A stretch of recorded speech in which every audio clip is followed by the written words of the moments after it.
पानी का महत्व। नीरपुर गांव चारों तरफ पहाड़, हरियाली और खूबसूरती से घिरा हुआ था। वहाँ के लोग ज्यादातर खेती किया करते थे। गांव के लोगों को प्राकृतिक चीजों की कोई कमी नहीं थी। पेड़ पौधे, पानी, हरियाली। नीरपुर एक बहुत ही सुंदर और हरी भरी जगह थी। पानी पानी पानी, मुझे प्यास लगी है। नीरपुर में तो इतना पानी था, पर यहाँ दूर दूर तक कुछ दिखाई नहीं दे रहा है। हरी हरी, उठो, क्या हुआ है? क्यों इतना चिल्ला रहे हो? तभी हरी नींद से हड़बड़ाकर उठता है। कुछ नहीं, आंख लग गई थी बस। बुरा सपना देख लिया था शायद। खैर छोड़ो, तुम लोग क्या कर रहे थे? हमेशा की तरह बारिश होती रहेगी और हमारे खेत ऐसे ही रहेंगे। हाँ भाई, अगर नीरपुर में बारिश और पानी नहीं होगा तो कहाँ होगा?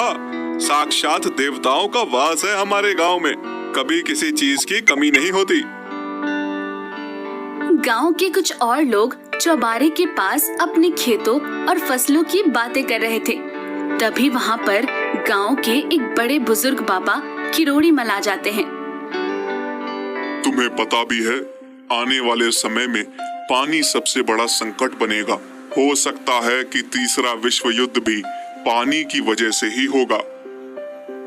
अभी अभी देखे बुरे सपने की वजह से हरी का ध्यान किरोड़ी मल की बातों पर जाता है। बाबा, आप कैसी बातें कर रहे हो? हमारे पास इतने सारे तालाब, कुएं और झरने हैं, ऐसे कैसे पानी खत्म हो जाएगा? चारों तरफ तो पानी ही पानी है। वही तो समस्या है बेटा, तुम लोग समझ नहीं रहे। ये जो दिख रहा है ये बस आज है। थोड़ी दूर जाकर देखोगे तो तुम्हें कोई झरना, पानी, तालाब नहीं मिलेगा। पर ऐसा क्यों होगा बाबा? जब मैं छोटा था तो लगभग 100 किलोमीटर के दायरे में खूब तेज बारिश होती थी, और आज देखो बस 10 किलोमीटर ही रह गई है। समय बदल रहा है बेटा, थोड़े दिन जाने दो, हमारा भी पानी खत्म हो जाएगा। अब बाबा किरोड़ी मल की ऐसी बातें सुनकर रामू और श्याम दोनों सोचने लगते हैं और बोलते हैं। हाँ बाबा, लेकिन इतनी जल्दी पानी खत्म होने का तो मतलब ही नहीं बनता। ऐसे थोड़ी हो सकता है। हाँ बाबा, रामू बिल्कुल ठीक कह रहा है। अब तुम इसे ऐसा ही देख लो, 10 किलोमीटर के बाद वाले गांव में बारिश नहीं हो रही तो वो हमारे तालाब से पानी भर रहे हैं। तभी वहाँ पर गांव का एक और व्यक्ति रमेश आ जाता है और आकर बोलता है। हाँ बाबा, मुझे भी ऐसा ही लगता है। तुम लोग देख लेना, अगले साल बिल्कुल भी बारिश नहीं होगी। देखो, अब तो इसने भी कह दिया, अब तो बारिश नहीं होगी। सब लोगों को बाबा किरोड़ी मल की बातों का ज्यादा असर तो नहीं पड़ता, लेकिन रमेश के मुंह से ये बात निकलते ही सब परेशान हो जाते हैं, क्योंकि गांव में सभी का मानना था कि रमेश जो भी अपने मुंह से निकालता है वो सच हो जाता है, और बुरी चीज तो खास तौर पर। बाबा, आपका तो पता नहीं, लेकिन अब इस काली जुबान ने बोल दिया, अब नहीं होगी बारिश। गई हमारी फसल भी और खेत भी। बोल तो दिया है, लेकिन इसका कोई उपाय तो होगा। अब आगे क्या करना है ये बताओ।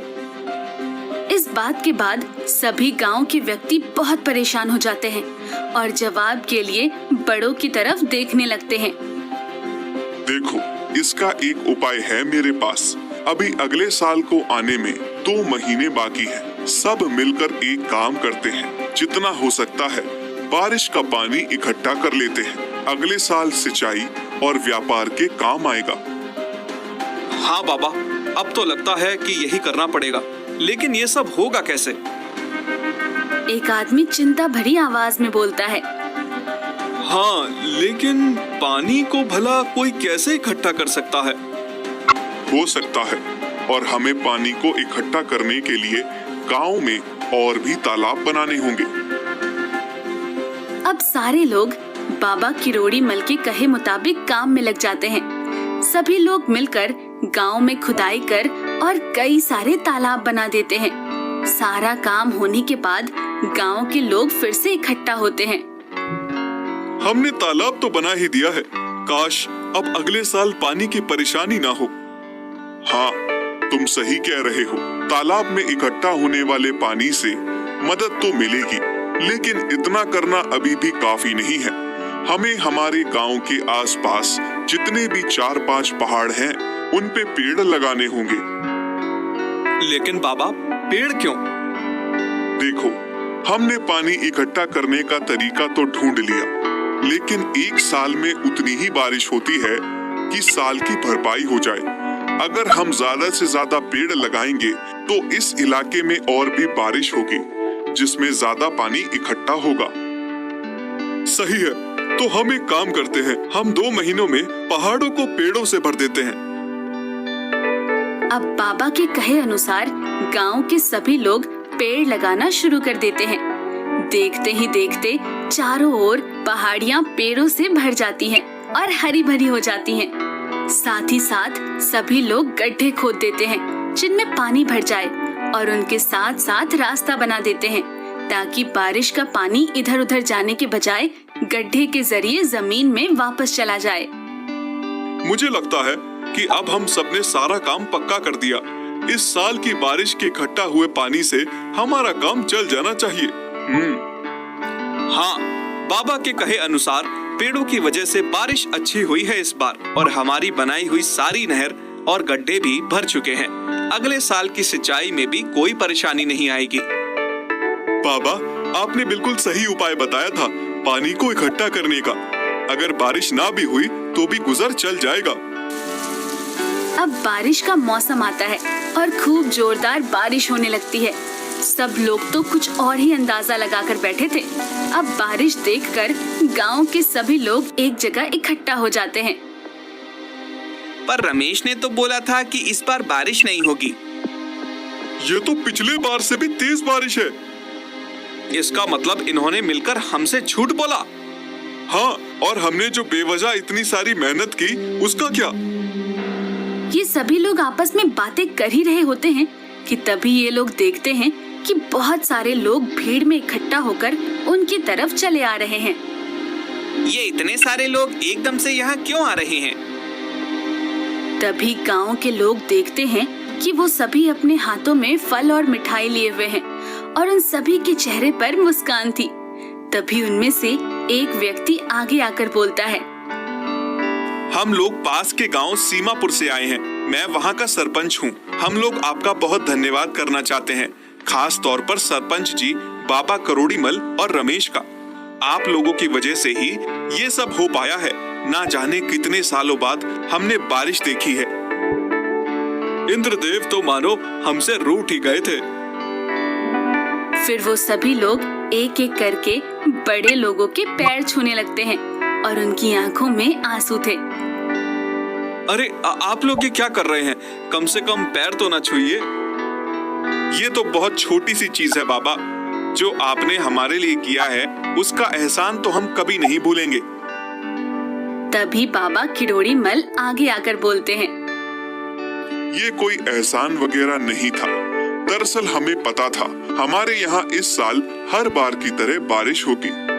तो फिर आपने हमसे इतनी मेहनत क्यों करवाई? बेटा देखो, जिस हिसाब से हमारा गांव है, यहाँ हर बार बारिश होना लाजमी है, क्योंकि ये चारों तरफ से पहाड़ों और जंगलों से घिरा हुआ है। लेकिन क्योंकि हमने जंगल में जाकर पेड़ काटे थे, तो हमारी वजह से पड़ोस वाले गांव में बारिश नहीं हो रही थी। हाँ, अब जो पेड़ हमने लगाए हैं उससे क्या होगा कि जो बादल हर साल बिना बारिश के यहाँ से चले जा रहे थे, पेड़ों की वजह से वो एक जगह इकट्ठा हो जाएंगे। और हमारे यहाँ तो बारिश हुई है, पड़ोस के गांव में जो बारिश हमारे पेड़ काटने की वजह से नहीं हो रही थी, वो भी इस साल हो गई। और जो पानी इकट्ठा किया था वो लोगों के भी काम आएगा और हमारे भी। बाबा, हम अब सीमापुर के लोगों को देखकर समझ गए कि पानी का क्या महत्व है और आपने हम सबसे मेहनत क्यों करवाई। हाँ, पानी की कमी होना वाकई में एक समस्या बन सकती है। हमें खुद ही पानी बचाना चाहिए, बल्कि प्रकृति की और चीजों को भी नुकसान नहीं पहुंचना चाहिए। चलो आखिरकार तुम लोगों को मेरी बात समझ आ गई।